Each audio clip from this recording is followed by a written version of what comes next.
Jēkabpils. Šīs Latvijas pilsētas vēsture, tāpat kā visas Latvijas vēsture, ir gan sarežģīta. Veidojusies no divām pilsētām, cietusi karos un juku laikos, padomju laikā bijusi viens no lielajiem Latvijas rūpniecības centriem. Šodienas Jēkabpils vēsture atkal rakstām ar lielo burtu. Pilsēta attīstās, kļūst drošāka, iedzīvotājiem draudzīgāka, smaidoša. 2012. gada 9. novembrī konferences labāks regulējums efektīvai pārvaldībai un partnerībai ietvaros Jēkabpils pilsētas mēra Leonīda Salceviča kunga rokās tika nodota efektīvas pārvaldības un partnerības gada balva nominācijā par efektīvāko pašvaldību.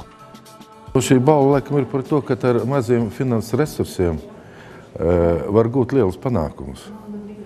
Un man reizēm izbrīna daudzas lietas, kas notiek mums Latvijā, kuras tiek uzpūstas, kad milzīgi smagas un naudas ietilpīgas un resursi ir vajadzīgi.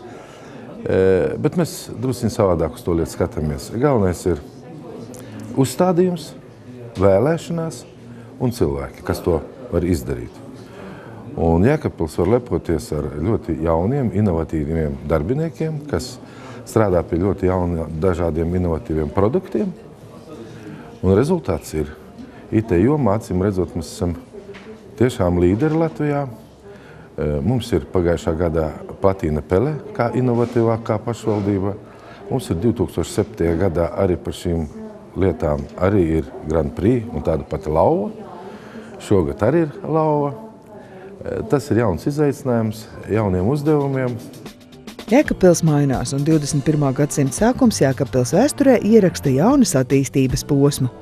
Pilsētnieki jau atzinīgi novērtējuši plūdu aizsargdambi, modernizēto ielu apgaismojumu, skaistās ielas, kas ieguvušas Eiropas pilsētu šārmu, kultūras namu, renovētās mājas un daudzas izmaiņas. Mainās arī pilsētas asinsrite, ūdensvads, kanalizācijas siltumtīkli. Jēkabpils ir mainījusies būtiski tieši infrastruktūras sakārtošanā.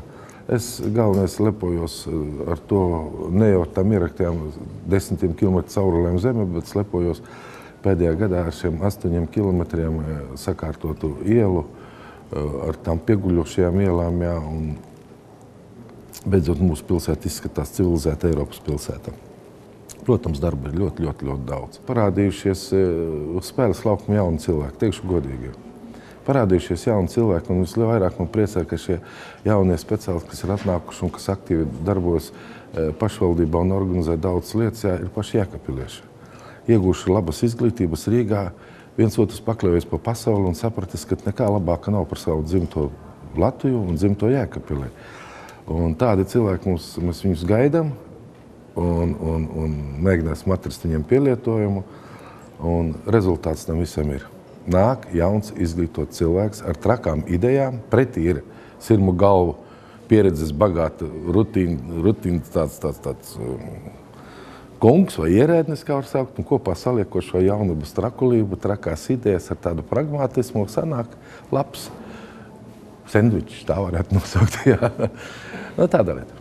Tad, kad es kļuvu par pilsētas domas priekšsēdētājs, bija 1997. gads. Un viens mans partijas biedrs, tagad nelaiķis, teica, mūsu mērķis ir darīt visu iespējamo un neiespējamo, lai Jēkabpils būtu viena no spožākajām pērlēm Latvijas vainagā. Un šis uzstādījums, šī latiņa tika pacelt pietiekoši augstu, un mēs soli pa solim ejam uz to. Un Jēkabpils vairs neasociēsies tikai ar plūdiem un ar noziegumiem, bet soli pa soli mēs ejam uz priekšu, un par mums sāk runāt ne kā pa plūdu pilsētu, bet kā jau pievilcīgu dzīvei, darbam, atpūtai, arī citā kultūrai pievilcīgu vietu, kur ir interesanti dzīvot. Un ar to mēs kļūstam spoži. Un es domāju, ka daudz vairs nevajag, būsim vēl spožāki.